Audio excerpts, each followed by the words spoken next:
Good morning, I'm Nivareti Manu, and this is your morning news fix for Wednesday, 18th of October. In this update, a call for peace and care as New Zealand navigates the Middle East conflict from afar. Police have been patrolling local mosques and synagogues following the conflict's outbreak. Auckland museums apologise for lighting up with the colours of the Israeli flag. Chief Human Rights Commissioner Paul Hunt says communities here are hurting and Kiwis need to keep empathy and mutual respect front of mind. We must offer our support. Absolutely zero anti-Semitism, zero Islamophobia, zero inflammatory language. Hunt's asking people to report any cases of discrimination on our shores. Meanwhile, the US president is set to visit Israel to show support for its war on Hamas.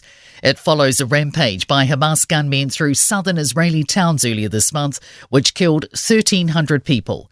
Israel has bombarded the Gaza Strip in retaliation with airstrikes that have killed more than 2,800 Palestinians. US Secretary of State Antony Blinken announced Joe Biden's planned visit at the end of hours of talks with Israeli Prime Minister Benjamin Netanyahu. And he says Netanyahu had agreed to develop a plan to get humanitarian aid to Gaza civilians. New Zealanders are waiting to find out exactly what their next government will look like. National Enact can govern on preliminary results, but there's still 567,000 special votes to count, and the pair may need New Zealand first.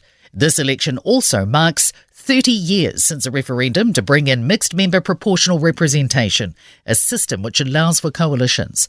But Otago University PhD candidate in politics, Michael Swanson, says New Zealand law sees us form government efficiently compared to others. Some it can take months. There's been cases recently of having to go back to the polls because it didn't work properly.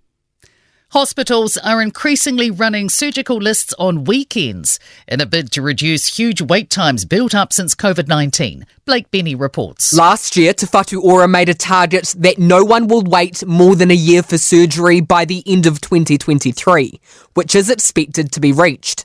But staff tell our newsroom the extra work to meet this has contributed to large numbers of last-minute weekday cancellations as there aren't enough nurses to work theatres.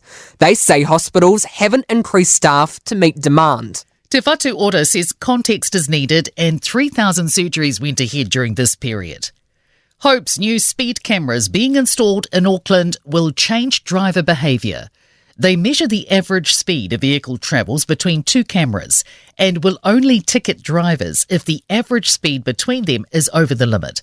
The cameras are being installed at Matakana, Dairy Flat, Redvale, Whitford, Karaka and Glenbrook.